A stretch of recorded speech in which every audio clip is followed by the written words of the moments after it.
Представьте, человек, который 20 лет удерживал республику от хаоса, внезапно теряет все за несколько недель. А дальше начинается цепь катастроф. Президенты бегут из страны, революции следуют одна за другой, кровь на площадях, пожары в правительственных зданиях. Совпадение? Или это цена, которую платит целая нация за то, что предала своего защитника? В древних кыргызских легендах есть слово «убал» — непрощаемый грех перед старшим, проклятие, которое преследует до 7-го колена. И когда мы прослеживаем судьбы тех, кто в начале 90-х годов прошлого века вытеснил Абсамата Масалиева из власти, возникает вопрос: а что, если это проклятие реально работает? Акаев сбежал через Казахстан, Бакиев улетел в Белоруссию, а Тамбаев сидит в тюрьме. Страна пережила 3 революции за 15 лет. Кому была выгодна его отставка? И почему каждый, кто получил выгоду от падения Масалиева, в итоге потерял все? Когда весной 91-го года первый секретарь Компартии Киргизской ССР покинул свой кабинет, вынеся только личные вещи в картонной коробке, мало кто понимал масштаб того, что произошло. Этот человек построил карьеру на абсолютной лояльности системе. Он был частью номенклатурной элиты, которая держала республику в стабильности почти 2 десятилетия. Его уход был тихим, без скандалов, без публичных заявлений, без попыток удержаться за власть. Он просто ушел, как будто понимал, время истекло. Но свидетели того дня говорят о странной детали. Выходя из здания ЦК, Масалиев остановился у порога, посмотрел на небо и произнес что-то по-кыргызски. Охранник, стоявший рядом, вспоминает. Голос звучал не как угроза, а как констатация факта. Что именно он сказал? Переводчик утверждает: «Вы не знаете, что выбрали». Через несколько месяцев Киргизия погрузилась в политический хаос, которого не видела со времен Гражданской войны. В центре новой власти оказался человек, который до этого был директором Института физики. Академик, интеллектуал, совершенно чужой партийной номенклатуре. Оскар Акаев пришел на волне национального возрождения. Его поддерживали интеллигенция и студенты.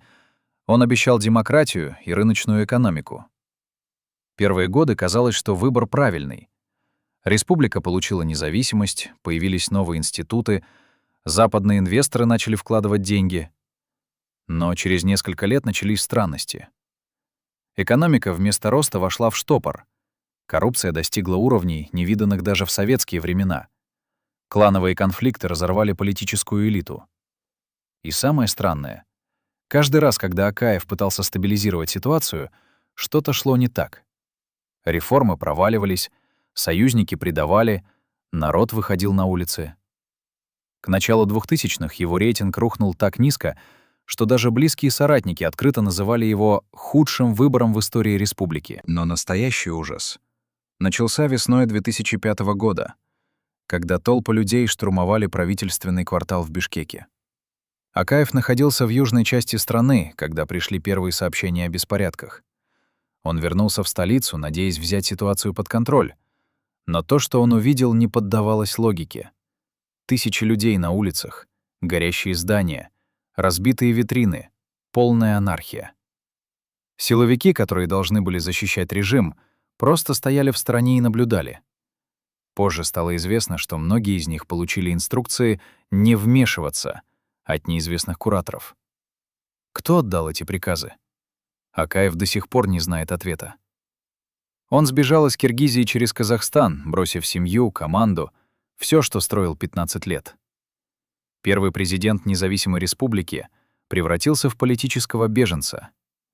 А в его бывшем кабинете сидел новый лидер — Курманбек Бакиев, губернатор Южного региона, который обещал восстановить порядок. Почему человек, который сверг Акаева, повторил его судьбу через 5 лет? Случайность или закономерность? Бакиев начинал как народный герой. Он был из простой семьи, работал инженером на советских заводах, прошел путь от низовых партийных должностей до губернатора крупнейшего региона. Когда он пришел к власти после революции 2005 года, многие верили, вот он настоящий лидер, который поймет простых людей. Первые месяцы подтверждали эти надежды. Бакиев навел порядок в силовых структурах, начал переговоры с Россией и США о военных базах, Пообещал вернуть экономическую стабильность. Но очень быстро выяснилось, новый президент окружил себя родственниками. Его братья получили контроль над ключевыми отраслями экономики. Сын стал главой аппарата. Племянники заняли посты в силовых ведомствах.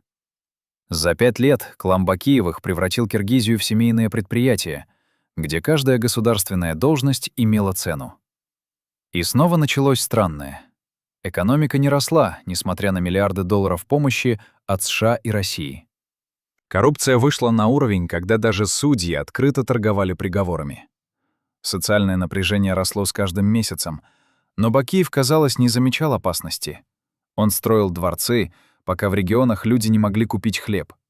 Он давал эксклюзивные концессии братьям, пока безработица достигала 30%.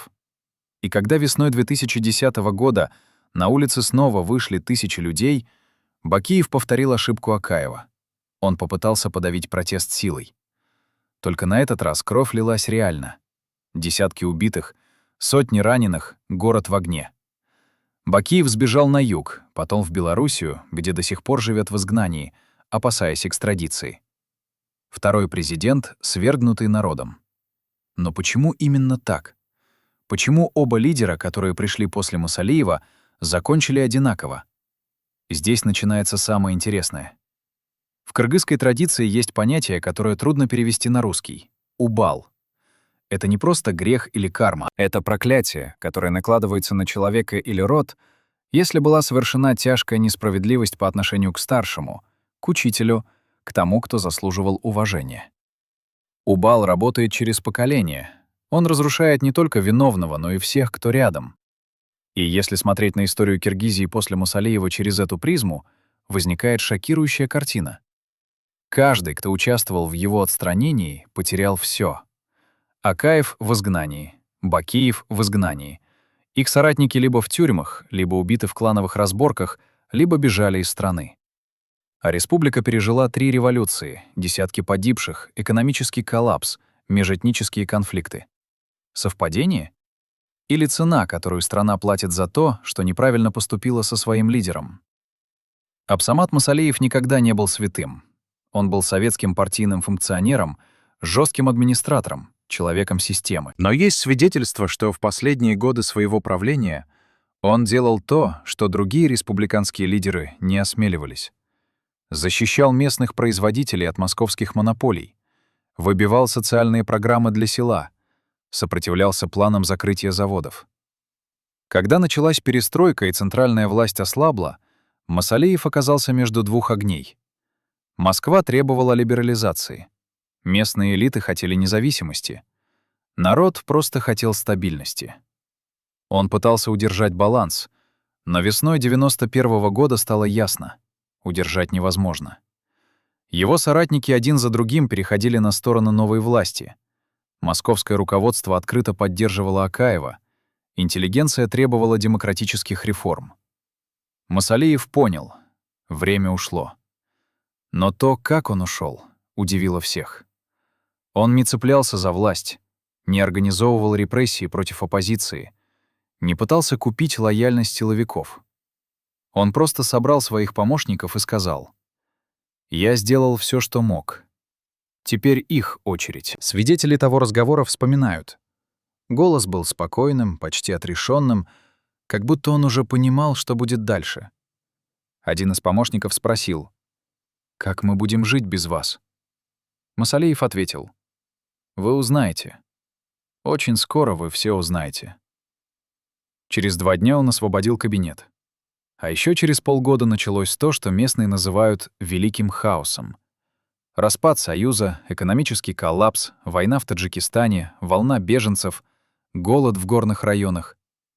Киргизия, которая была одной из самых спокойных республик СССР, за год превратилась в зону нестабильности. И вот здесь возникает вопрос, на который нет рационального ответа. Почему каждый лидер, приходивший после Мусалиева, в итоге терял власть через народное восстание? Почему республика, которая имела все шансы стать центральноазиатской Швейцарией, небольшая, но стабильная и процветающая, превратилась в место хронических революций? Почему элиты, которые свергли советскую номенклатуру ради демократии, создали систему еще более коррумпированную. Рациональное объяснение есть. Плохое управление, клановые конфликты, внешнее вмешательство. Но для многих кыргызов ответ другой — Убал.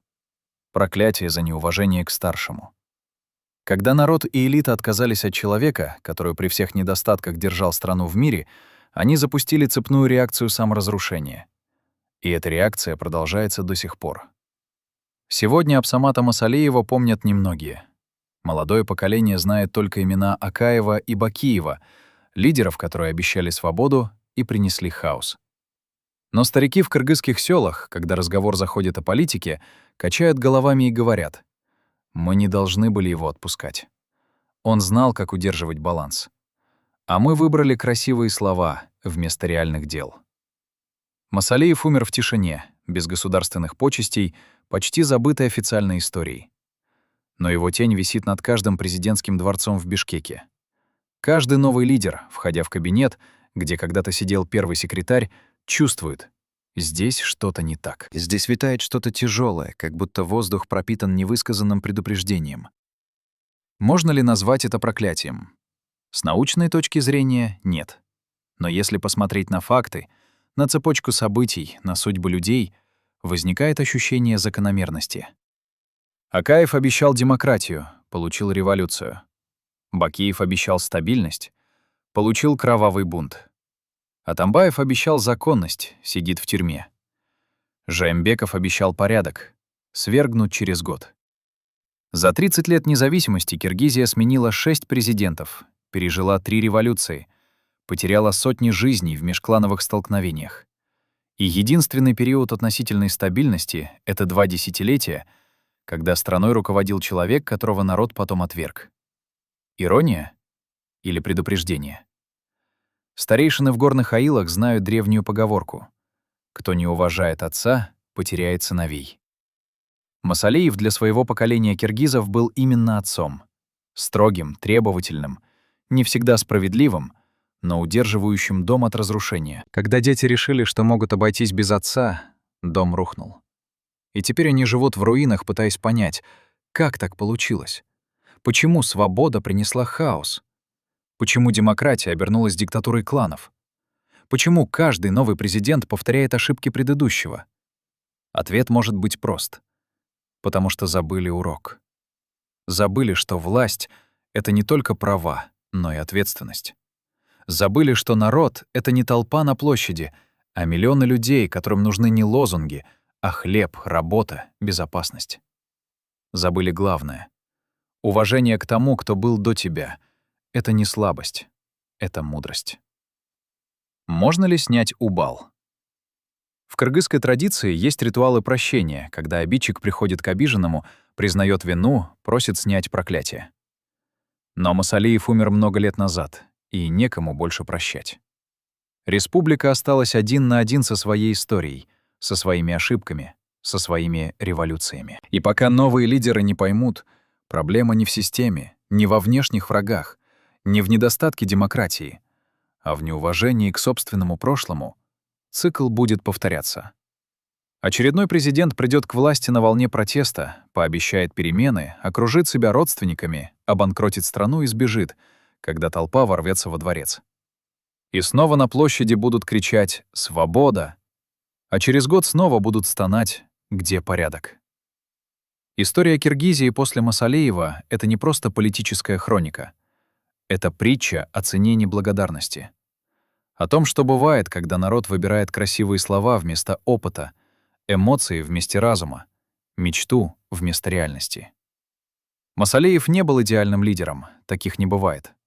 Но он был лидером, который знал свою страну, понимал ее людей, умел удерживать хрупкое равновесие между кланами, регионами, традициями.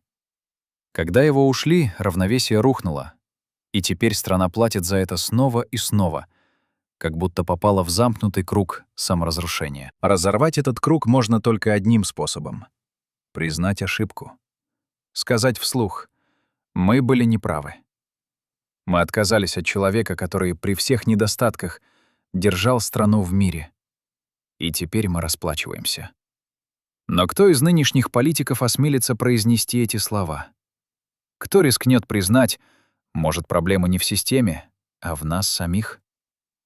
До последней минуты я верил, что он вернется и все исправит, говорит бывший заместитель председателя Совета министров Киргизской ССР, руки которого все еще дрожат, когда он перелистывает пожелтевшие фотографии весны 91-го года.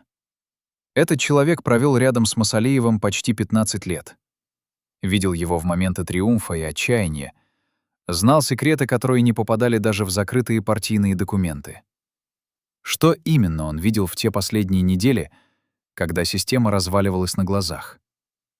Почему человек, который имел доступ ко всем рычагам власти, не попытался остановить катастрофу? А последние слова Масалеева, которые, по слухам, прозвучали как пророчество, до сих пор не дают покоя тем немногим, кто их слышал. Сегодня впервые за 3 десятилетия люди из ближнего круга первого секретаря соглашаются говорить о секретах, которые хранили всю жизнь, потому что молчание стало невыносимее страха. Те, кто работал в здании Центрального комитета на площади Алатоо, помнят странную атмосферу последних месяцев правления Масалеева. Будто воздух сгустился, стал вязким, давящим на плечи каждого, кто входил в коридоры власти. Секретари из приёмной вспоминают, первый секретарь приходил на работу все раньше, уходил все позже, но количество встреч сокращалось, а список тех, кого он соглашался принимать, становился все короче. Он перестал доверять даже тем, кто был рядом 20 лет. Охранники рассказывают о ночах, когда свет в его кабинете не гасился до рассвета, а утром на столе лежали исписанные листы. Не официальные документы, а что-то личное, исчерканное, переписанное по нескольку раз. Никто не знал, что именно он писал в те ночи, потому что бумаги каждое утро исчезали, словно их никогда не было. Один из водителей вспоминает поездку в горы в начале 91-го года. Масалеев вышел из машины, долго стоял на краю ущелья, смотрел на заснеженные пики, а потом произнес по-кыргызски что-то тихое, почти шепотом, как молитву или прощание. Водитель не расслышал слов, но запомнил выражение лица. Такое бывает у людей, которые знают. Возврата нет. Семья видела другого Масалеева, не партийного функционера, не администратора с железной хваткой, а человека, который по вечерам сидел на кухне в старом халате, пил чай и молчал часами, уставившись в одну точку. Дочь вспоминает. «Мы пытались заговорить с ним, но он будто не слышал. Он был там, но в то же время его не было, как будто его душа уже ушла куда-то далеко, а тело просто досиживало положенный срок». Жена замечала, как по ночам он вставал, подходил к окну, смотрел на темный город, а утром на подоконнике оставались мокрые следы. То ли от дождя, то ли от слез. Она не знала и не спрашивала, потому что боялась услышать правду. В семейном альбоме есть фотография, сделанная зимой 91-го года на даче в Иссык-Кульской области. Масалеев сидит у камина, смотрит в огонь, и на его лице выражение человека, который уже принял неизбежное. Дочь говорит: «Я тогда подумала, что он болен, смертельно болен и скоро умрет. Но оказалось, что умирало что-то другое. Вера в то, что порядок можно удержать». Близкие соратники рассказывают о странной встрече, которая произошла за 2 недели до отставки. Масалеев собрал узкий круг, 5 человек, которым доверял больше всех, и сказал то, чего никто не ожидал услышать от советского партийного руководителя. «Я не смог», — произнес он медленно, тяжело, как будто каждое слово причиняло физическую боль. «Я думал, что смогу удержать баланс между Москвой, народом и элитами, но система сильнее одного человека, и когда система решает умереть, ни один человек ее не спасет». Один из присутствующих вспоминает: «Мы сидели в шоке, потому что первый секретарь всегда был воплощением уверенности, а тут мы увидели растерянного, уставшего человека, который признавался в собственном бессилии». Масалеев достал из ящика стола запечатанный конверт и положил на стол. «Здесь инструкции на случай моего ухода. Кому передать дела, как защитить архивы, кого предупредить о возможных репрессиях». Потом добавил тихо, почти себе под нос: «Но они все равно не послушают. Они думают, что свобода — это отсутствие порядка, а это самая опасная иллюзия». После этой встречи началась странная череда событий, которая до сих пор не находит рационального объяснения. Ключевые соратники Масалеева один за другим начали получать предложения от новой команды Акаева. Должности, деньги, гарантии безопасности в обмен на лояльность. Кто организовал эту операцию? Кто знал, кого именно нужно переманить, чтобы система Масалиева рухнула за несколько дней?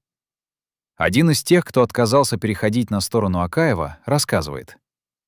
«Мне позвонил человек, которого я никогда не видел, назвался представителем новой власти и сказал: «У вас есть два выхода. Либо вы с нами, либо вы теряете все, включая свободу». Угроза была настолько прямой, что отказ означал конец карьеры, возможно, и жизни. Масалиев узнал об этих звонках, но не стал бороться. Он понимал, что борьба только ускорит кровопролитие. Он выбрал уход как способ спасти тех, кто был рядом. Но спасло ли это кого-то? Те немногие, кто остался верен Масалиеву до конца, заплатили за это высокую цену. Потеряли должности, оказались на обочине новой политической системы, некоторые были арестованы по сфабрикованным обвинениям в коррупции, хотя в советское время они жили скромно, на одну зарплату. Один из бывших секретарей ЦК вспоминает. «Я встретил Масалиева через год после его отставки на улице. Он шел один, без охраны, в старом пальто, как обычный пенсионер. И когда я подошел поздороваться, он посмотрел на меня так, будто не узнал. А потом сказал только одно: «Вы еще живы, и это хорошо». В этих словах не было упрека, только констатация факта. Выжить в новое время было достижением само по себе. Масалиев исчез из публичного пространства настолько радикально, что многие кыргызстанцы были уверены, он умер сразу после отставки. Хотя на самом деле он прожил еще много лет, в тишине, почти в нищете, забытой теме, для кого когда-то был символом власти и стабильности. Но было ли его молчание действительно молчанием, или это была позиция, осознанный отказ от публичной борьбы, потому что он знал нечто, чего не знали другие? Свидетели последних лет его жизни говорят, Масалиев следил за политическими событиями в республике, читал газеты, смотрел новости, но никогда не комментировал происходящее вслух, только качал головой, когда речь заходила об очередном кризисе. Один из соседей по дому вспоминает случай весной 2005 года, когда по телевизору показывали штурм правительственных зданий и бегство Акаева. Масалиев смотрел молча, а потом сказал только одно слово — закономерно. Несправедливо, незаслуженно, а именно закономерно. Как будто предсказал это много лет назад, и теперь просто наблюдает исполнение пророчества. А когда через 5 лет история повторилась с Бакиевым, Масалиев уже не удивился. Он просто кивнул, когда сосед рассказал ему новости, и произнес по-кыргызски фразу, которую сосед перевел так: «Они не поняли урок. Придется повторять снова». Можно ли было избежать этого цикла? Были ли моменты, когда Масалиев мог вмешаться, дать совет новой власти, передать опыт управления страной в условиях хаоса? Один из бывших помощников рассказывает о странном эпизоде начала 2000-х годов. К Масалиеву якобы приезжал представитель администрации Акаева с просьбой о консультации. Как справиться с нарастающим социальным протестом, как удержать баланс между кланами, как вести переговоры с Москвой. Масалиев выслушал вопросы, долго молчал, а потом сказал: «Вы пришли не за советом, вы пришли за благословением. Но я не могу благословить то, что обречено». Посланник попытался возразить, начал объяснять, что ситуация под контролем, что реформы дают результаты, что народ поддерживает президента. Масалиев остановил его жестом руки и произнес фразу, которая звучала как приговор. «Когда вы отказались от фундамента, вы обрекли дом на разрушение. Теперь можете только замедлить падение, но остановить его уже нельзя. Потому что падение началось в тот день, когда вы решили, что новое лучше проверенного». Эти слова оказались пророческими. Через 3 года Акаев бежал из страны, а на его место пришел Бакиев, который повторил все ошибки предшественника, только в ускоренном темпе, как будто кто-то нажал кнопку перемотки и запустил трагедию заново. И снова близкие Масалиева рассказывают о странном разговоре. К нему якобы приходили люди из окружения Бакиева с тем же вопросом. Как удержать власть? Как избежать судьбы Акаева? Масалиев на этот раз даже не стал слушать до конца, он просто указал на дверь и сказал: «Уходите, пока я не сказал то, что вы не хотите услышать». Посланники ушли, а через несколько лет Бакиев повторил путь Акаева. Бегство, изгнание, забвение. Третий президент, Атамбаев, даже не пытался искать совета у Мусалеева, потому что к тому времени старый лидер уже умер, унеся с собой последние секреты управления страной, которая с каждым годом все больше погружалась в хаос революций и контрреволюций. Под зданием, где когда-то располагался Центральный комитет партии, существовали подземные коммуникации, туннели и бункеры, построенные еще в 50-е годы XX века на случай ядерной войны. О них знали только избранные — первый секретарь, начальник КГБ, несколько высших партийных функционеров. Эти туннели вели в разные части города, имели выходы за пределами столицы, были оборудованы автономными системами жизнеобеспечения. Когда Мусалеев покидал кабинет весной 91 года, охранники заметили странную деталь. Он спустился в подвал, провел там около часа один, без свиты, без охраны, и когда вышел, в руках у него была старая кожаная папка, которую никто никогда раньше не видел. Что было в этой папке? Куда она делась потом? Один из охранников вспоминает. Мусалеев вышел из подвала с лицом человека, который только что попрощался с чем-то очень важным. Он остановился у выхода, обернулся, посмотрел на темный коридор, ведущий в глубину, и произнес негромко: «Больше никто сюда не спустится». Прошло несколько лет, и новая власть решила провести инвентаризацию здания. Проверить архивы, обследовать технические помещения, убедиться, что все под контролем. Когда рабочие спустились в подвал по указаниям старых чертежей, они обнаружили, что входы в туннели замурованы. Не символически, а капитально, толстыми бетонными стенами, как будто кто-то хотел убедиться, что сюда никто и никогда не проникнет. Кто отдал приказ замуровать туннели? Когда это было сделано? Версии расходятся, но все они указывают на последние дни правления Мусалеева. Ответа нет до сих пор. Власти пытались пробить стены, но за первой оказалась вторая, за второй — третья. Как будто кто-то строил оборону от будущего. В итоге решили оставить все как есть.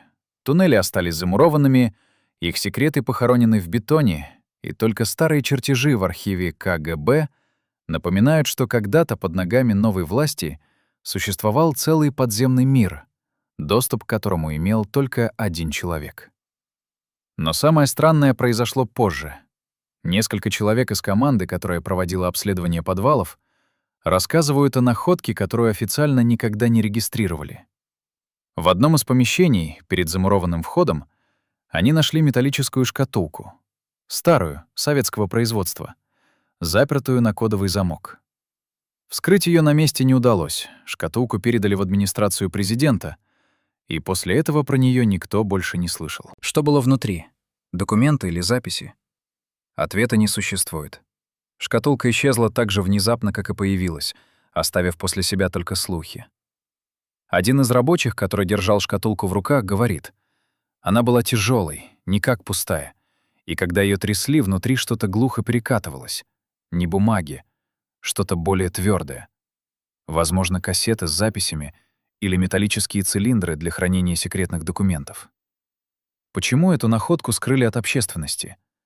О чем боялись узнать те, кто получил доступ к содержимому шкатулки? Среди старых сотрудников КГБ ходят слухи о секретном архиве Мусалеева.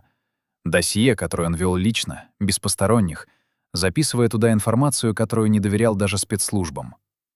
В этом архиве якобы были имена тех, кто готовил его отставку, планы внешних сил по дестабилизации республики, прогнозы развития событий на десятилетия вперед.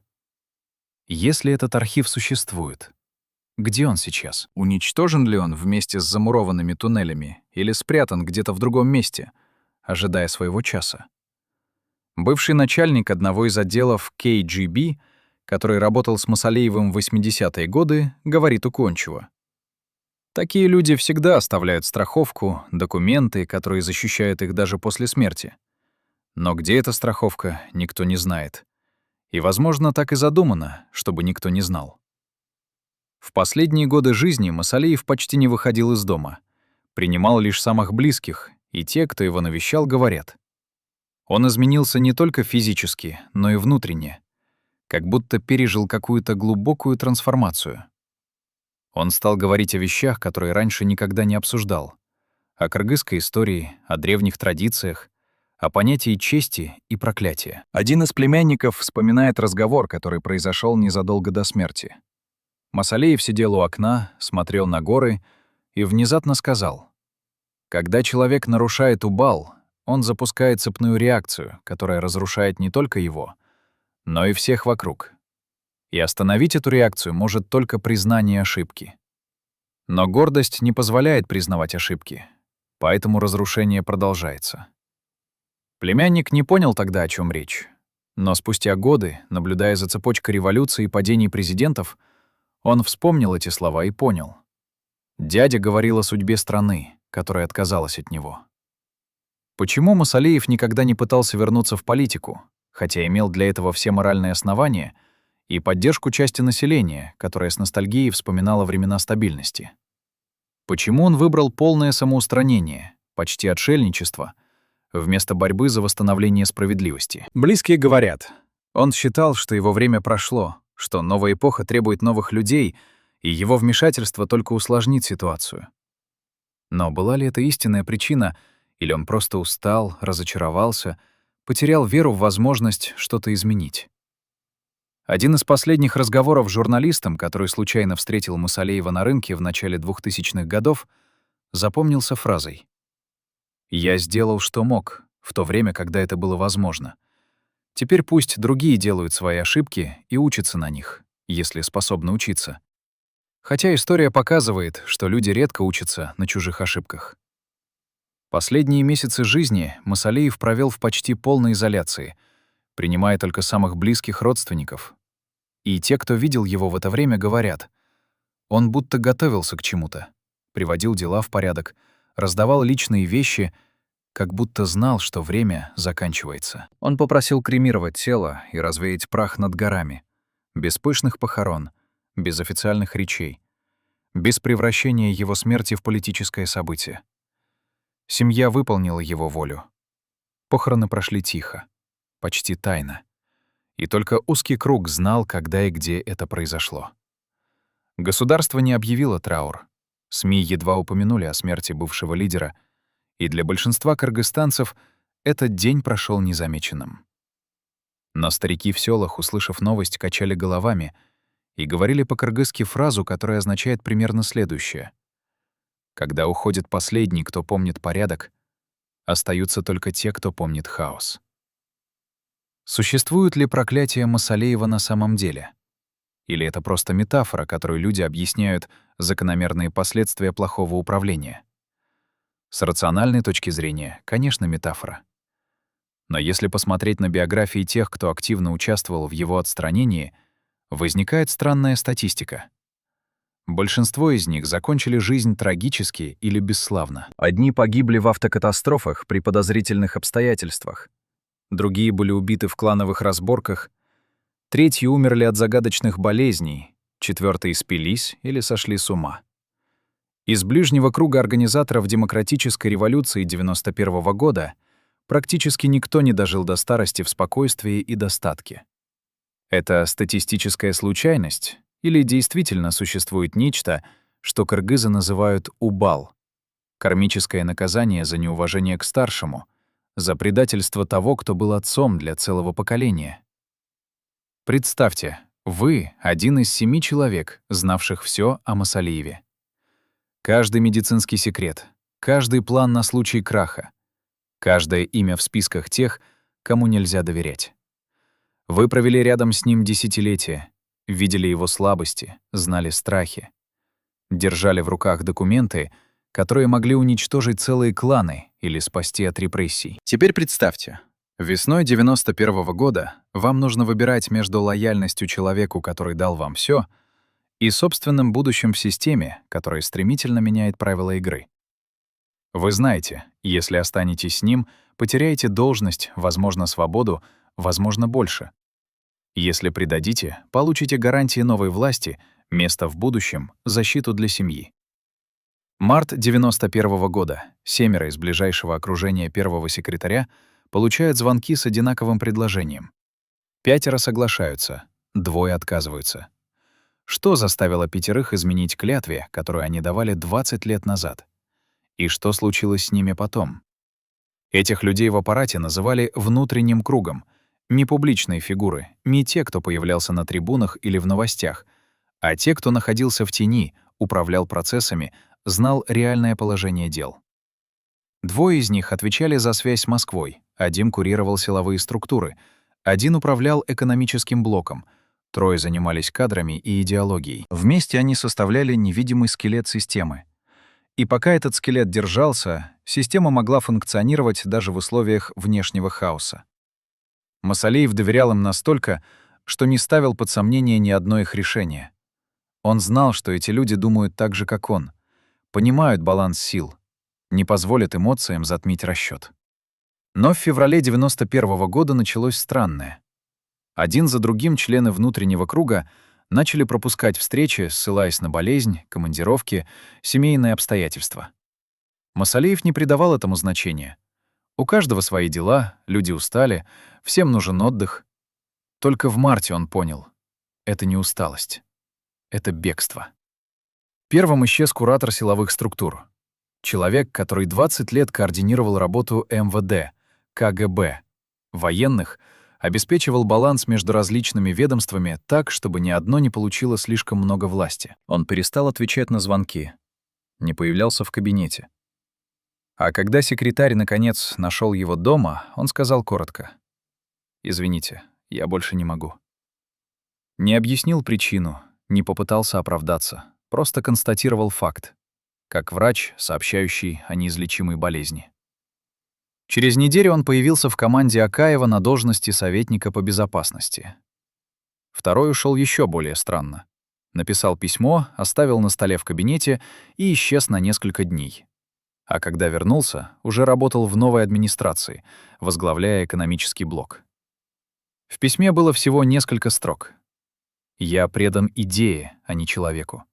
Идея требует перемен, значит, я должен быть там, где происходят перемены».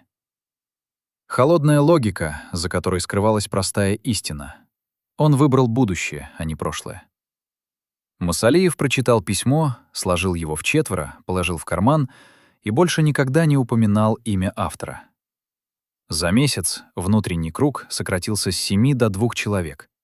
И эти двое понимали, оставаясь, они подписывают себе приговор. Новая власть не простит лояльности старому режиму.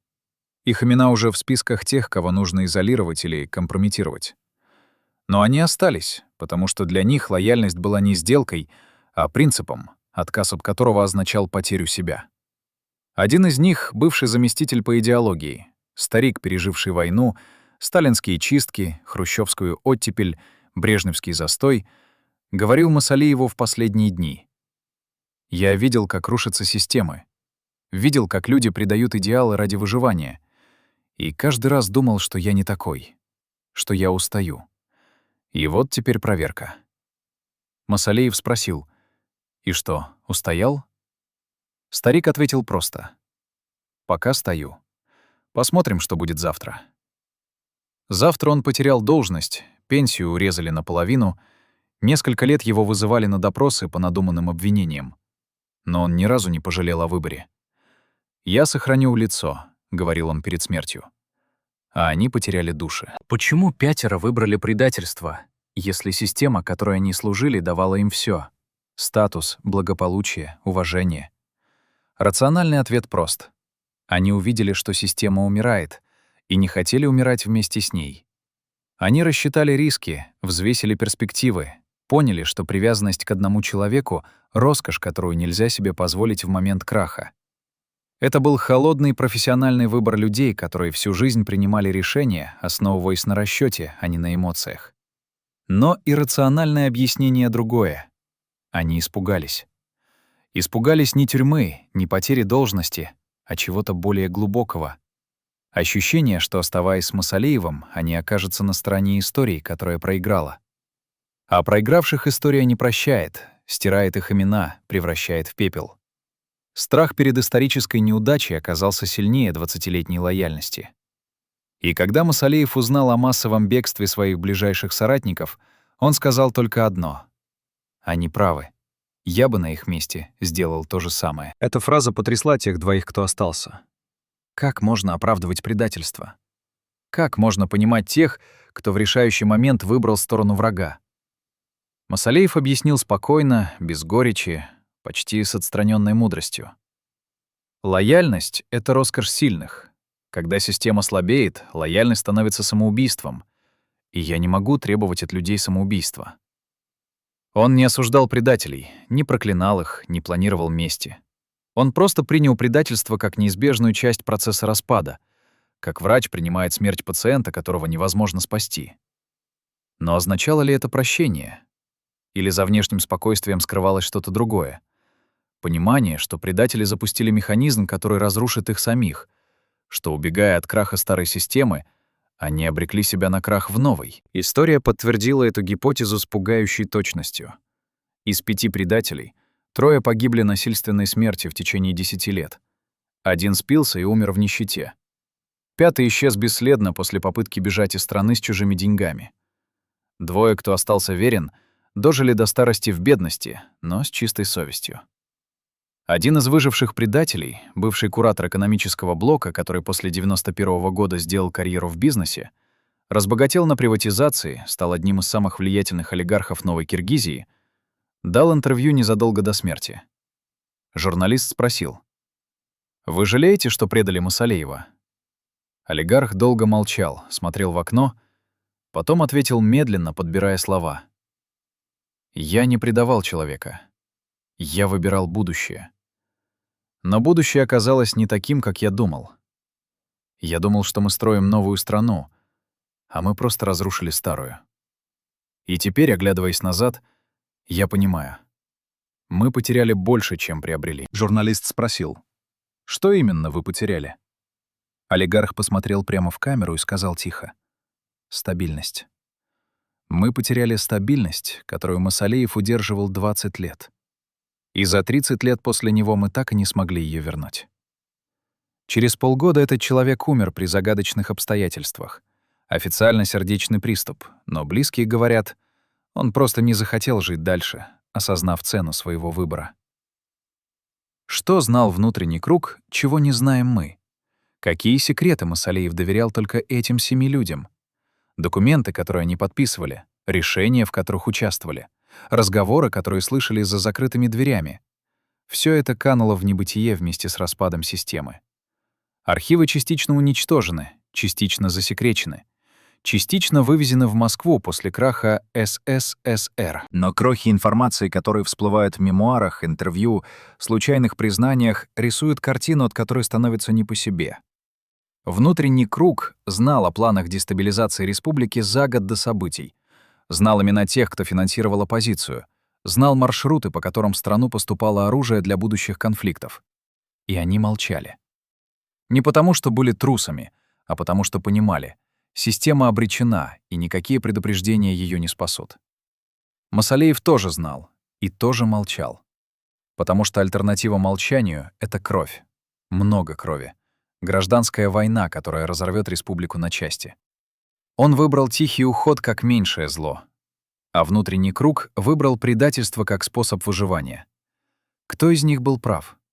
Что происходило с Масалеевым физически в последние годы его правления, когда давление нарастало с каждым месяцем, а возможности удерживать баланс таяли на глазах? Медицинские документы той эпохи засекречены, но свидетельства людей, которые видели его ежедневно, воссоздают картину медленного разрушения организма под тяжестью непосильной ноши. За 15 лет на вершине власти, с середины 70-х до начала 90-х, этот человек постарел не на 15, а на 30 лет. Как будто время внутри аппарата Ц текло в 2 раза быстрее, чем за его стенами. Фотографии 76-го года показывают крепкого мужчину 50 лет с темными волосами, прямой спиной, живым взглядом. Фотографии 91-го — согбенного старика с седой головой, глубокими морщинами, тусклыми глазами, в которых читается не просто усталость, а полное истощение. Что произошло за эти годы с его телом? И главное, что произошло внутри, в тех органах, которые не видны на фотографиях, но определяют способность человека функционировать. Личный врач Масалеева, человек, который наблюдал его здоровье с конца 70-х годов до самой отставки, давал показания следственным органам в 2005 году, по совершенно другому делу. Но в протоколе случайно всплыла информация о медицинском состоянии бывшего первого секретаря. Врач упомянул, что с середины 80-х годов у Масалеева начались проблемы с сердцем. Не критические, но требующие постоянного наблюдения, регулярного приема лекарств, ограничения стрессовых нагрузок. Проблема заключалась в том, что работа первого секретаря Компартии Союзной Республики — это непрерывный стресс, особенно в эпоху перестройки, когда привычные механизмы управления разваливались, а новые еще не сложились. Врач назначал лекарства, но Масалеев часто забывал их принимать, пропускал плановые осмотры, отказывался от госпитализации, даже когда показатели становились критическими. «Я не могу позволить себе болеть», — говорил он врачу. «Слабость руководителя — это сигнал хищникам, что жертва готова». Но тело не обманешь. Секретари из приемной помнят, как в последние месяцы правления Масалеев стал регулярно прикладывать руку к груди. Короткий жест, почти незаметный, но красноречивый. Боль приходила внезапно. Он замирал на несколько секунд, бледнел, потом делал глубокий вдох и продолжал работать, как будто ничего не произошло. Никто не осмеливался спросить, что случилось, но все понимали. Сердце не выдерживает. Водитель рассказывает о случае зимой 91-го года. После особенно тяжелого совещания Масалеев сел в машину, откинулся на сиденье, закрыл глаза, и водитель увидел, как по его лицу катятся капли пота, хотя в салоне было холодно. «Вам плохо?» — спросил водитель. «Нет», — ответил Масалеев тихо. «Мне хорошо. Эта жизнь плохо себя чувствует». Странная фраза, которую водитель не понял тогда, но запомнил навсегда. Архивы Министерства здравоохранения Киргизской ССР хранят список лекарств, которые заказывались специально для первого секретаря в последние 3 года его правления. Этот список долгое время был засекречен, но в 2015 году, после очередной революции и смены власти, часть документов рассекретили в рамках кампании «Прозрачности истории». Когда независимые медицинские эксперты изучили список препаратов, они пришли к шокирующему выводу. Масалеев страдал от комплекса заболеваний, каждая из которых по отдельности требовала бы снижения нагрузок, а в совокупности делали его работу на должности первого секретаря смертельно опасной для здоровья. Сердечные препараты, лекарства для нормализации давления, средства от язвы желудка, снотворные, антидепрессанты. Весь этот коктейль говорил о человеке, чей организм находился на грани системного коллапса. Почему он не ушел раньше? Почему продолжал работать, зная, что каждый день приближает катастрофу? Один из медицинских экспертов, изучавших список лекарств, высказал гипотезу, которая объясняет многое. Такой набор препаратов типичен для людей, которые сознательно жертвуют здоровьем ради выполнения задачи. Это не невнимание к себе, это осознанный выбор. Я доведу дело до конца, даже если это убьет меня. Масалеев понимал, что его тело разрушается, но считал, что уход в момент кризиса приведет к еще большим разрушениям для республики. Он держался, пока мог держаться, и когда понял, что держаться больше невозможно, ушел. Эта гипотеза подтверждается воспоминаниями близких. Масалеев в последние месяцы часто говорил фразу «Я должен дотянуть до весны». Почему именно до весны? Что должно было произойти весной 91-го года, что позволило бы ему уйти с относительно чистой совестью? Ответа нет, но факт остается фактом. Он дотянул до весны и ушел. После отставки Масалеев прожил еще много лет. Но это была жизнь совершенно другого качества. Медицинское наблюдение прекратилось. Бывшим руководителям никто не предоставляет личных врачей. Он лечился в обычных поликлиниках, стоял в очередях, покупал лекарства на свою скромную пенсию. Бывший врач, который случайно встретил его в аптеке в середине 90-х годов, вспоминает. «Я увидел его и не узнал. Это был другой человек, ссутуленный в старом пальто, с пакетом дешевых таблеток. Я подошел, поздоровался, спросил, как здоровье. Он посмотрел на меня так, будто вспоминал, кто я такой. Потом улыбнулся грустно и сказал: «Здоровье закончилось там же, где закончилась должность. Теперь я просто дотягиваю». Врач предложил помощь, но Масалеев отказался, вежливо, но твердо. «Не надо. Я выбрал эту жизнь. Теперь проживу ее до конца так, как живут обычные люди. И ушел, не оглядываясь. Но самая страшная деталь медицинской истории Масалеева всплыла случайно, в разговоре с одним из родственников, который ухаживал за ним в последние годы жизни. Родственник рассказал. Примерно за год до смерти Масалеев начал отказываться от лекарств. Не потому, что не было денег или доступа, а просто сказал «хватит». Я устал бороться с телом. Пусть делает, что хочет. Родственники пытались убедить его продолжать лечение, но он был непреклонен. Я прожил свою жизнь. Сделал, что мог. Теперь пусть природа решает, сколько мне осталось. Это было не самоубийство, а осознанный отказ от продления агонии.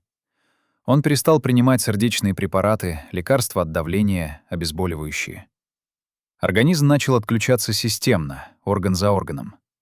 Смерть пришла не внезапно, а медленно, как закат.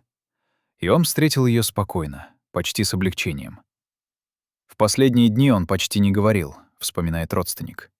Просто лежал, смотрел в окно, на горы и иногда шептал что-то по-кыргызски, что-то древнее, похожее на молитву. В архивах КГБ Киргизской ССР существовала отдельная папка с грифом «Особой важности», в которой хранились медицинские досье на всех республиканских руководителей. Эта папка исчезла весной 91 года. Исчезла так тщательно, что даже архивные описи не содержат упоминания о ее существовании. Откуда мы знаем, что она существовала? Из показаний бывшего сотрудника архива, который упомянул ее в частном разговоре, не зная, что разговор записывается.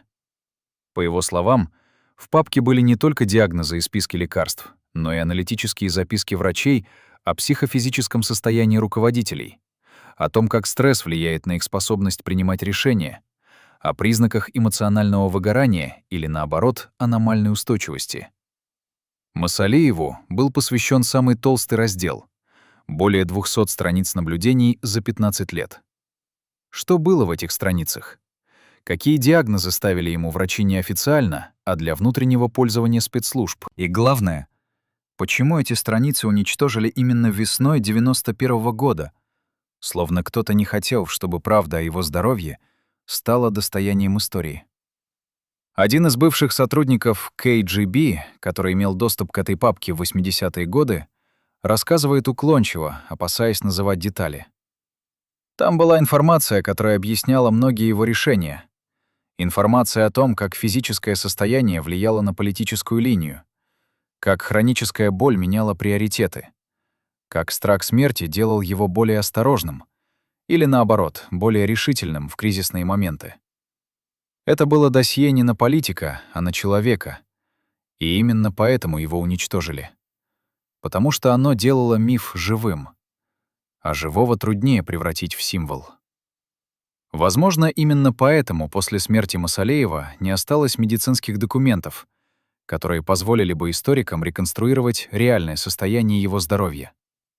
История получила только легенду о несгибаемом лидере, который держал республику 20 лет. А правда о человеке, который держал республику, умирая от боли, осталась похоронена в уничтоженных архивах. Физиология власти — это не только про болезни и лекарства. Это про то, как меняется лицо, походка, голос, жесты, когда человек несет груз ответственности за миллионы жизней. Видеозаписи выступлений Масалеева 70-х годов показывают уверенного оратора с четким голосом, который говорит без пауз, без сомнений, словно читает истину, начертанную на скрижалях. Видеозаписи конца 80-х — совсем другая картина. Голос стал тише, появились паузы, взгляд часто уходит в сторону, как будто он ищет подсказку, или просто устал смотреть в глаза людям, которым больше не может обещать стабильность. Эксперты по невербальному поведению, изучавшие эти записи, отмечают, это классические признаки эмоционального выгорания у людей, которые слишком долго находятся в ситуации непрерывного стресса без возможности отступить. Масалеев выгорел задолго до своей отставки, но продолжал выполнять функции, потому что альтернатива — хаос — казалась ему еще хуже, чем собственное разрушение. Кому было выгодно? После того, как весной 91 года Масалеев освободил кабинет, а летом того же года Киргизия объявила независимость, началась невиданная по масштабам переделка собственности, власти, ресурсов. Кто-то получил заводы за символическую цену, кто-то стал владельцем земель, которые раньше принадлежали колхозам, кто-то занял министерские кресла, кто-то возглавил новые силовые структуры. За 3 года после обретения независимости в Киргизии сформировался класс людей, которых народ называл «новые баи» — современные феодалы, контролирующие целые отрасли экономики. Откуда они взялись? Кто дал им доступ к ресурсам, которые формально принадлежали государству? И главное, почему те, кто активно продвигал отставку Муссалиева под лозунгами демократии и справедливости, после его ухода оказались именно в этом классе новых боёв? Совпадение или план, который начал реализовываться задолго до весны 91 года? За 2 недели до того, как весной 91 года все рухнуло окончательно, в резиденцию первого секретаря поздним вечером пришел человек, которого охрана не зарегистрировала в журнале посетителей. Существовал негласный список из 9 имен, имевших право на так называемые «невидимые визиты». Люди, чье присутствие нельзя было фиксировать даже во внутренних документах, потому что сам факт встречи мог спровоцировать политический скандал или дать козыри противникам. Кто был в этом списке? Представители Москвы, курировавшие республику из тени, главы силовых структур, решавших вопросы, которые нельзя обсуждать официально, несколько человек из бизнеса, контролировавших теневую экономику. О чем они говорили с Муссалиевым за закрытыми дверями, неизвестно до сих пор, потому что ни записей, ни протоколов таких встреч не велось. Но охранник, дежуривший в ту ночь у входа в личные покои, слышал через толстую дубовую дверь повышенные голоса, что было невероятной редкостью для Муссалиева, который славился ледяным самообладанием даже в критические моменты. Разговор длился больше 3 часов. Когда визитёр вышел около полуночи, охранник заметил странную деталь.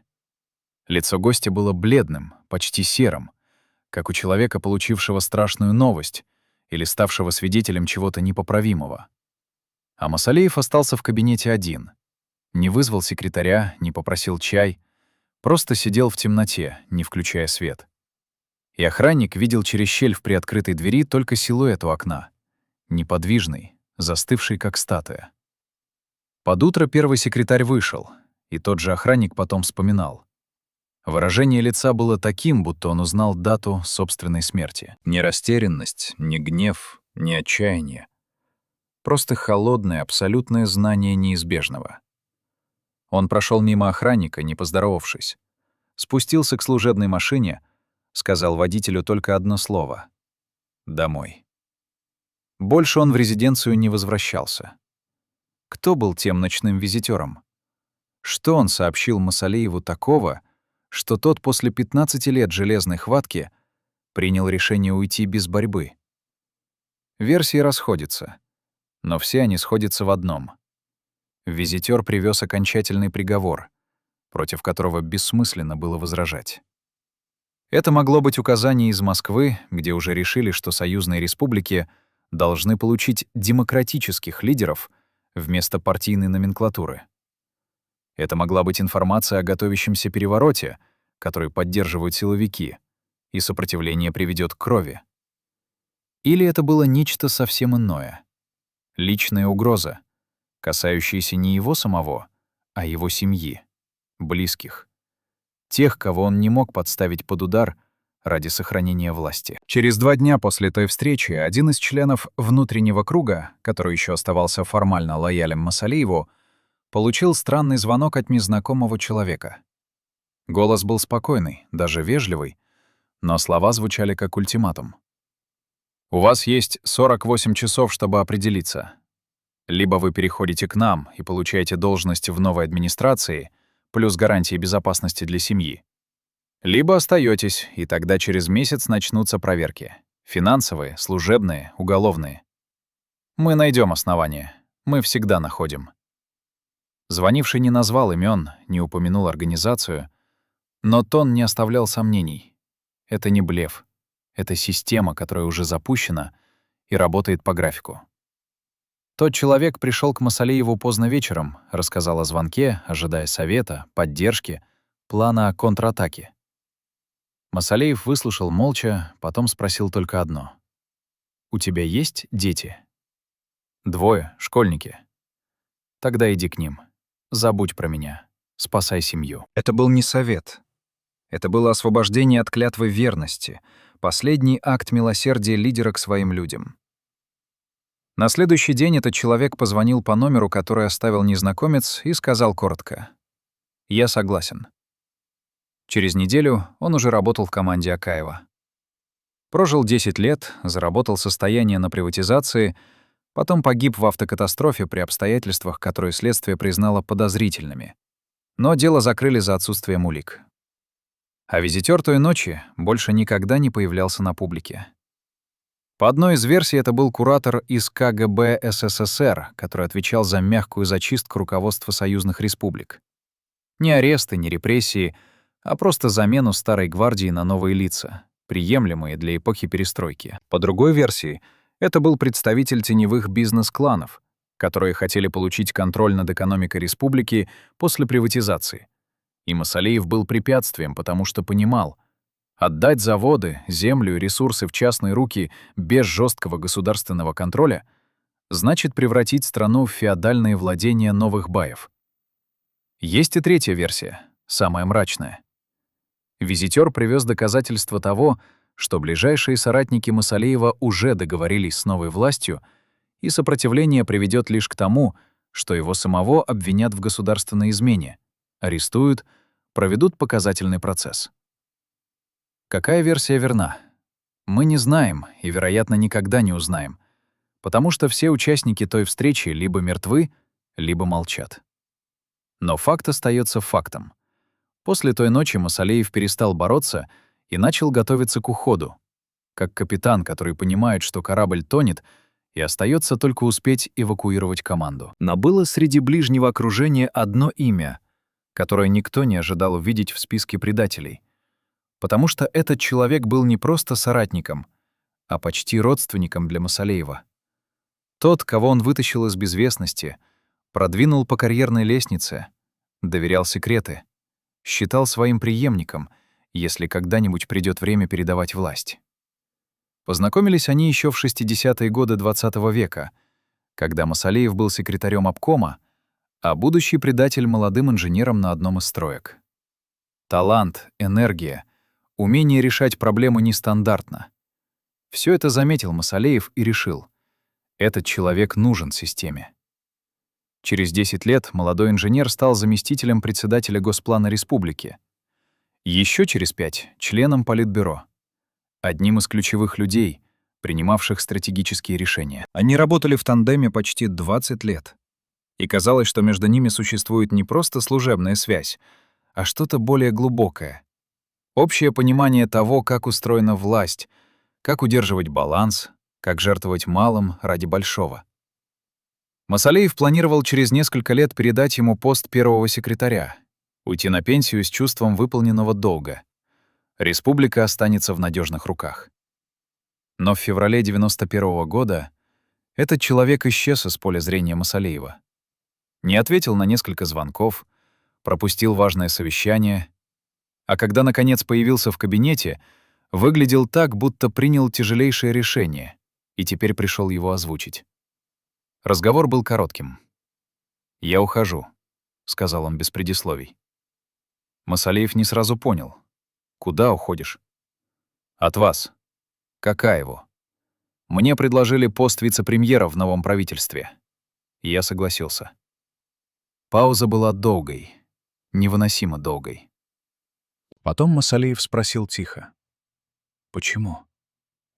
Ответ прозвучал как удар ножом. «Потому что вы проиграли. Время старой системы закончилось. Я не хочу тонуть вместе с вами». Холодный расчёт, без сантиментов, без попытки смягчить предательство красивыми словами. Масалеев не кричал, не проклинал, не пытался переубедить. Он просто встал, подошёл к окну, постоял молча, потом сказал, не оборачиваясь: «Уходи и не возвращайся никогда». Тот ушёл, закрыв дверь тихо, почти осторожно. Больше они не виделись. Через год преемник действительно стал вице-премьером. Через 5 лет погиб при взрыве в собственном доме.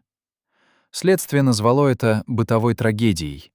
Но близкие говорили, он получил то, что заслужил. Убал настиг предателя. После этого разговора Масалеев будто внутренне сломался. Охранники замечали, он больше не спорил на совещаниях, не настаивал на своих решениях.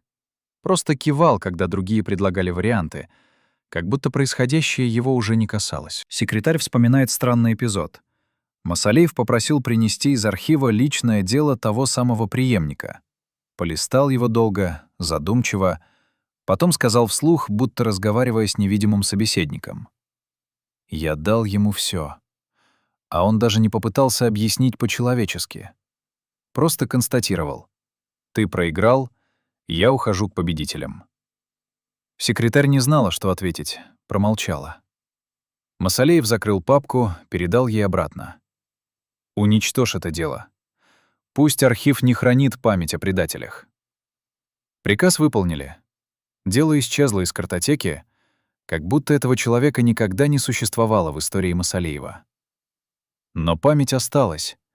И именно эта память, вероятно, стала последней каплей. Когда даже тот, кого ты растил как сына, предает ради должности, значит, система действительно мертва, и держаться за нее бессмысленно. Но почему предатель сам не прожил долго? Почему судьба большинства тех, кто участвовал в отстранении Масалеева, закончилась трагически? Рациональное объяснение есть. Новая система оказалась еще более жестокой, чем старая, потому что в ней не было правил, только интересы. И вчерашние союзники становились врагами, как только их интересы расходились. Преемник Масалеева, став вице-премьером, получил контроль над несколькими прибыльными отраслями, разбогател стремительно, но вместе с богатством получил врагов, тех, кто тоже хотел эти отрасли, но опоздал. Взрыв в его доме не был случайностью. Это была зачистка конкурента, замаскированная под бытовую трагедию. Но для многих кыргызов объяснение другое, более глубокое. Убал. Когда предаешь человека, который дал тебе жизнь в социальном смысле, запускается механизм саморазрушения. Не мистика, а внутренняя эрозия совести, которая подтачивает способность принимать правильные решения. И рано или поздно предатель сам становится жертвой предательства. Круг замыкается. Система мстит не через людей, а через логику собственного устройства. Кто предал однажды, предаст снова. И те, кто принял его в свои ряды, знают это и не доверяют. А недоверие в мире большой политики равно смерти.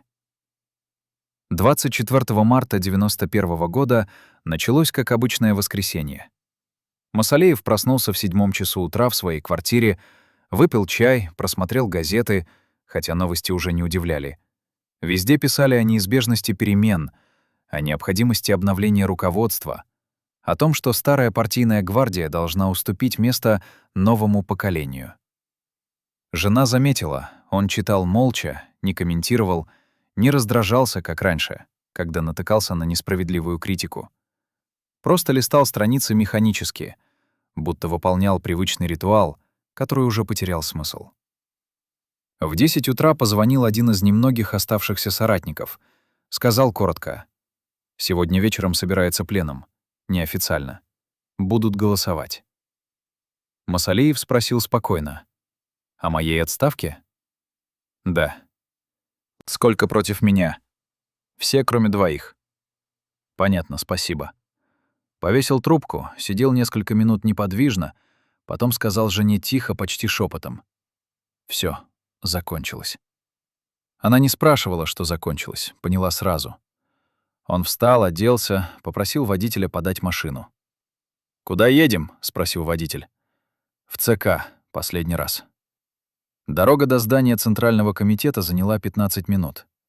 Масалеев сидел на заднем сиденье молча, смотрел в окно на весенние фрунзе, на людей, спешащих по своим делам, на детей, играющих в скверах. И водитель видел в зеркале заднего вида.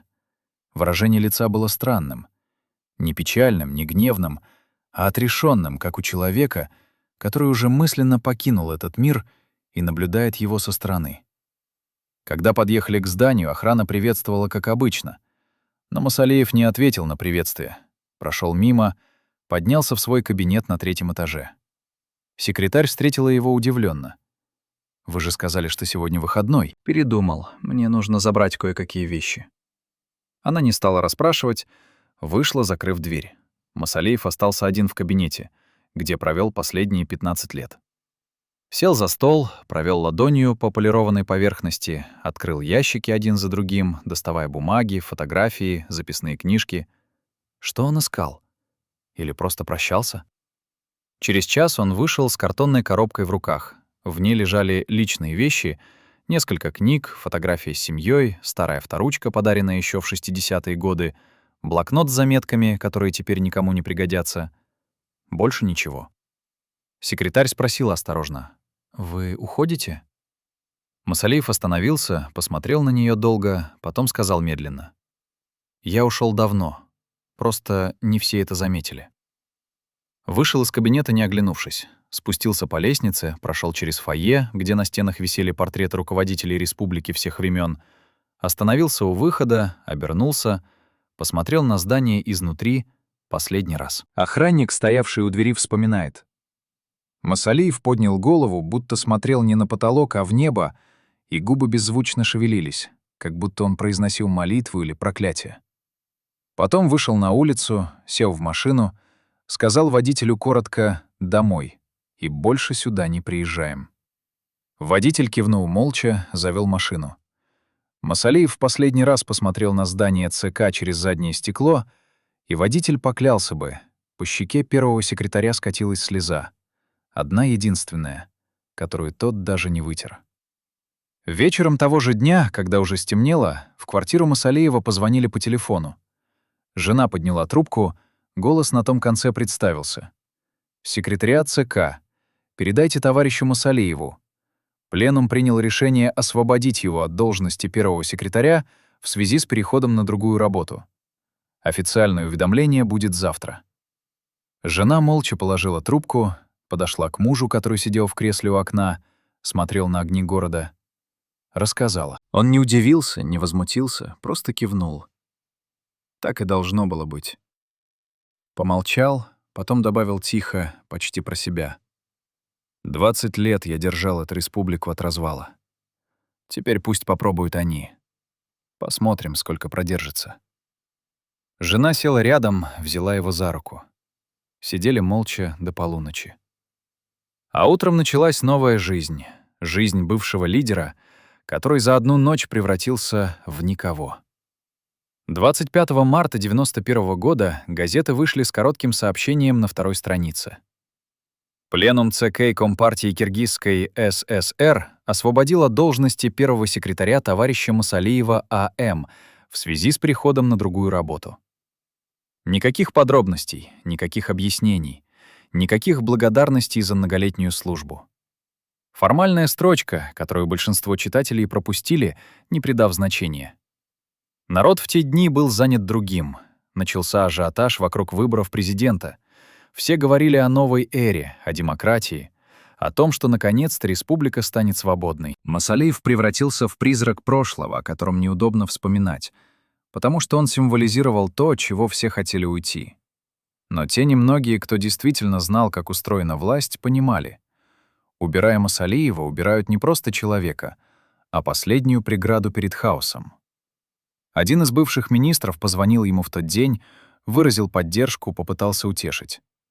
Масалиев ответил коротко: «Не надо меня жалеть. Жалейте республику. Она потеряла больше, чем я». Следующие недели он провел дома, почти не выходя на улицу, не отвечая на редкие звонки журналистов, которые хотели получить комментарий. Жена видела, он не впал в депрессию, не сломался, просто будто переключился на другой режим существования. Читал книги по истории, смотрел новости, писал что-то в старом блокноте, который никому не показывал. Один раз она спросила: «Что ты пишешь?» Он закрыл блокнот, посмотрел на нее спокойно. «Записываю, как все было, чтобы потом, когда меня не будет, кто-то мог прочитать и понять. Мы пытались, но система была сильнее нас». «Ты хочешь опубликовать?» «Нет, это для истории, не для современников. Современники не простят правду». Блокнот так и остался при нем до самой смерти, а после смерти исчез. Семья утверждает, они не брали его, не видели, куда он делся. Возможно, Масалеев сам уничтожил его перед концом, решив, что некоторые истины лучше оставить непроизнесенными. Через месяц после отставки, когда первая волна потрясений схлынула, и стало ясно, что новая власть пришла всерьез и надолго, Масалеева вызвали в прокуратуру. Формально для дачи показаний по делу о финансовых нарушениях в одном из министерств. Но все понимали — это запугивание. Намек, что если он попытается публично критиковать новый режим, найдутся основания для уголовного дела. Он пришел в прокуратуру один, без адвоката. Сидел в коридоре среди обычных граждан, ожидающих своей очереди, и никто не узнал в пожилом человеке в старом костюме бывшего лидера республики. Допрос длился 3 часа. Задавали вопросы о решениях, принятых 10 лет назад, о распределении бюджетных средств, о кадровых назначениях. Масалеев отвечал сухо, без эмоций, ссылался на документы, которые можно проверить в архивах. Следователь не нашел ничего компрометирующего. Отпустил с миром. Но предупредил. «Вас могут вызвать снова. Не уезжайте из города». Масалеев кивнул, вышел. Больше его не вызывали. Власти поняли. Этот человек не будет мешать. Он выбрал молчание, а молчащий старик не опасен. Летом 91-го года случилось то, чего никто не ожидал. Путч в Москве, попытка ГКЧП вернуть страну к прежней системе. Крах этой попытки, распад Союза. Киргизия, как и другие республики, объявила независимость. Президентом стал Акаев. Началась новая эра. Масалеев смотрел все это по телевизору молча, без комментариев. И только один раз, когда показывали ликующие толпы на площади Алатоо, празднующие независимость, он сказал тихо, обращаясь то ли к жене, то ли к самому себе. Они не понимают, что празднуют. Они думают, что празднуют свободу. А на самом деле хоронят стабильность. Жена возразила осторожно. «Может, они правы? Может, свобода важнее стабильности?» Масалеев покачал головой. Свобода без порядка — это не свобода. Это хаос. И хаос сожрет их всех, одного за другим. Я видел, как начинается хаос. Он начинается с эйфории. Через 14 лет его слова подтвердились с пугающей точностью. Первая революция, бегство Акаева, приход Бакиева. И еще через 5 лет — вторая революция, бегство Бакиева. Потом третья. Цикл повторялся как проклятие. Последние годы жизни Масалеев провел в полной изоляции.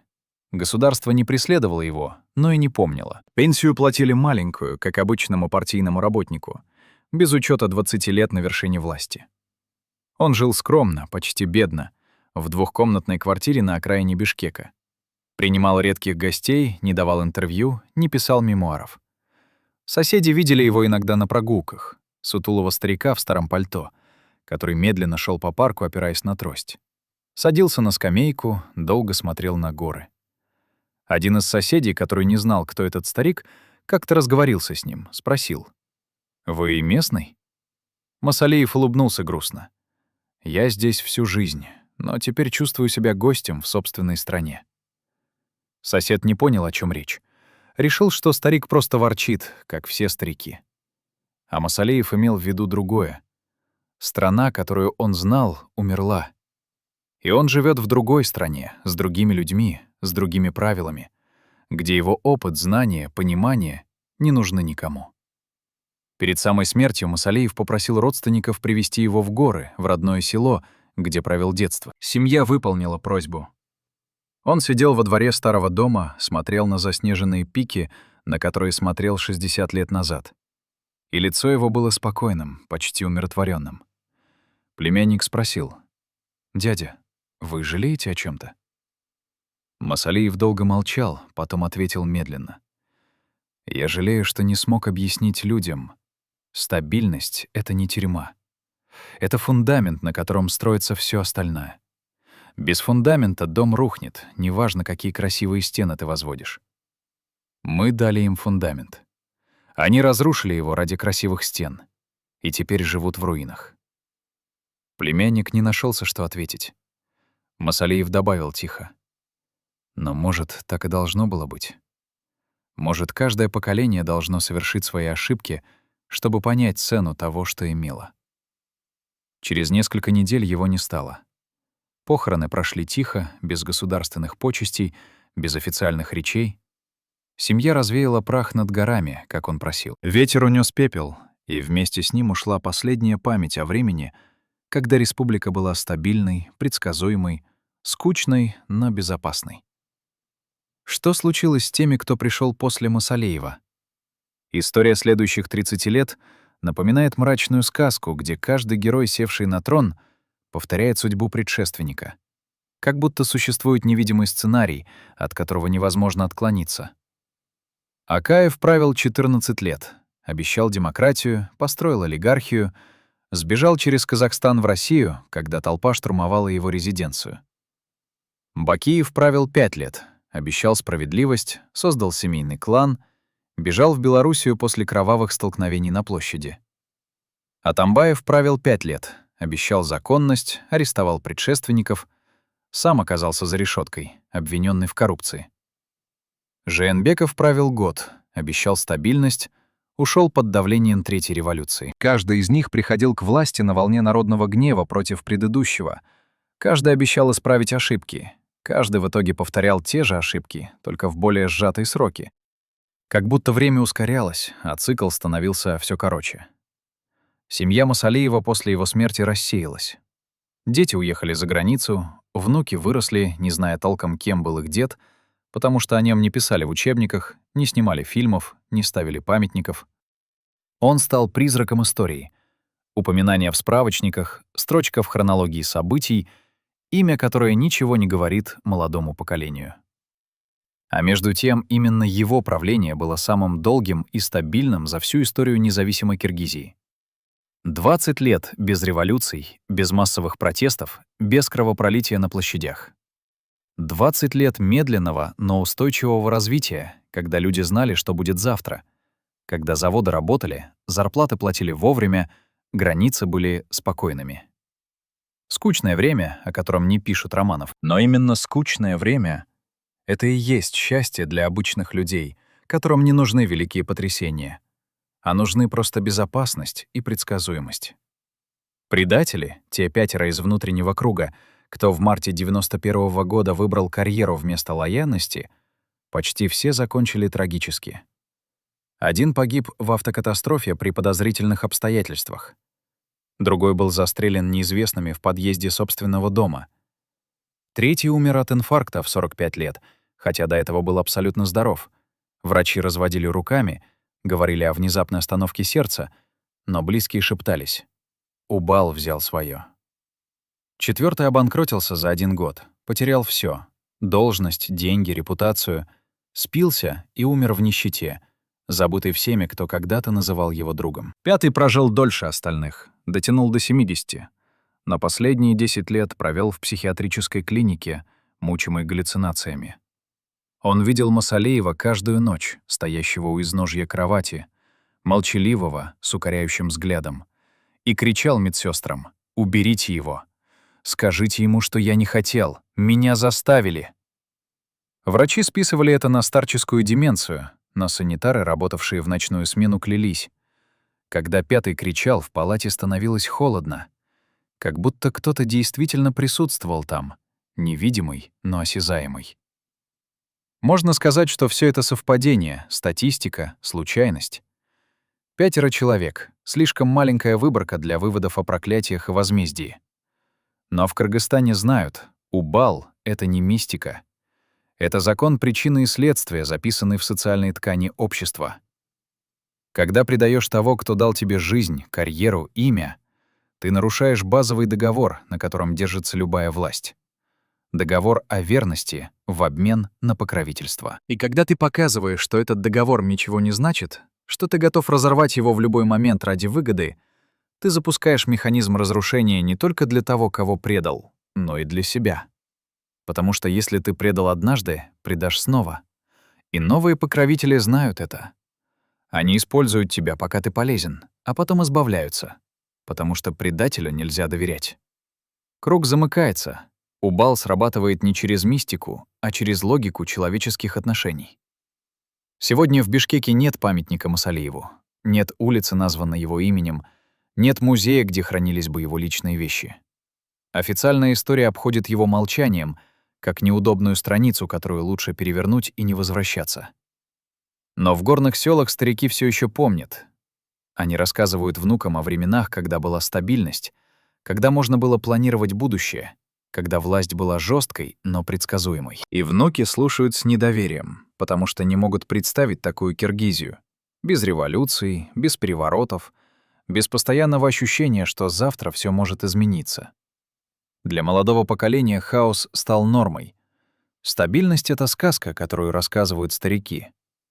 Но иногда, когда в стране начинается очередной политический кризис, когда на площадях снова собираются толпы, когда президент снова бежит из дворца, даже молодые начинают задумываться. А может, старики правы? Может, стабильность была не тюрьмой, а фундаментом, который мы разрушили, не понимая, что строим?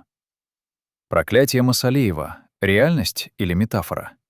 Каждый решает сам. Но факты упрямы. За 30 лет после его ухода Киргизия не знала покоя. 3 революции, 6 президентов, сотни погибших, тысячи искалеченных судеб. Экономика на грани краха, постоянная политическая нестабильность. А в соседних странах, где старые партийные лидеры удержались у власти или передали ее преемникам по плану, относительная стабильность, экономический рост, отсутствие революций. Совпадение? Или результат того, что там не нарушили убал, не предали тех, кто держал систему? История не дает однозначных ответов, она только задает вопросы. И главный вопрос звучит так. Если бы Киргизия не отказалась от Масалиева весной 91-го года, была бы ее судьба другой? Мы никогда этого не узнаем, но тень этого вопроса висит над каждым новым лидером, входящим в президентский дворец. И пока этот вопрос остается без ответа, цикл, возможно, будет повторяться снова и снова.